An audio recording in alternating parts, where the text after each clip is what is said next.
আজি সোনকালে ছুটি দিলে স্কুল। আৰু এইফালে দেখিছে ৰ'দটো পূৰা চোকাকৈ ওলাইছে আৰু মই এইখিনি জলকীয়াখিনি কাটি মেলি ৰ'দত দি গৈ বহুত দিনলৈ ভাল হৈ থাকে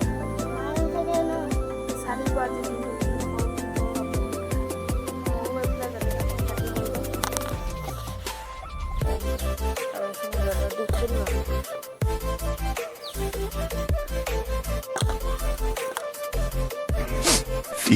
minutes later. গাখিনি ৰ'দত দিছিলে এইফালে বৰষুণ আহিলে মানে এইখিনি ভৰাই থৈ যাওঁ এইফালে অমিতা গুটি কেইটামান ভৰাই থৈ দিওঁ আকৌ ৰ'দটো যেতিয়া দিব উলিয়াই দিম।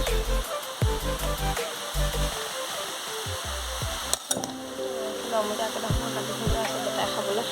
আৰু এতিয়া পাছবেলা টাইপৰ অলপ ৰ'দটো ওলালে ৰ'দটো ওলোৱা দেখি মই খৰিকেইডোখৰ মই কাটি ল'লোঁ এইফালে চাওঁ আৰু খৰিকেইডোখৰ কাটি অলপ ৰ'দত শুকুৱাই দিছোঁ আৰু পানী সোমাই আছিলে আৰু জলকীয়াখিনিও শুকাই হৈ গ'ল দেখাম ব্লগ কৰি।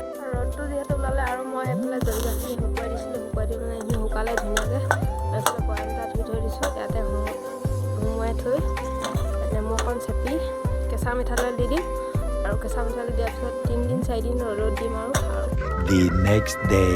12মান বাজিছে আৰু যিহেতু কালি আধাতে মানে এৰি দিবলগীয়া হ'ল মানে কালি বৰষুণ হৈছিলে আৰু গধূলি হ'ল আৰু আমি এতিয়া বাগানৰ পৰা মই ভিডিঅ'টো আৰম্ভ কৰিছোঁ। এইফালে চব আইতা মই পাত ছিঙি আছোঁ আৰু এয়াই আমাৰ ঘৰত পাত ছিঙে আৰু মই পাত ছিঙি আছোঁ আৰু কালি কিবা এটা জনাম বুলি ভাবিছিলোঁ ভাল খবৰ এটা আছে আমাৰ জনোৱা নহ'ল ভাবিলোঁ আপোনালোকক জনাই দিওঁ।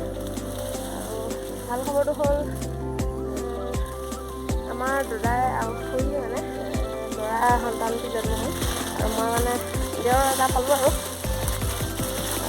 সেইটোৱে আমাৰ ভাল খবৰটো আৰু পৰিয়ালৰ নতুন সদস্য যিহেতু সকলোৰে ফূৰ্তি আৰু মেডিকেলৰ পৰা অহা নাই তো আপোনালোকক দেখাম বাৰু আহিলে।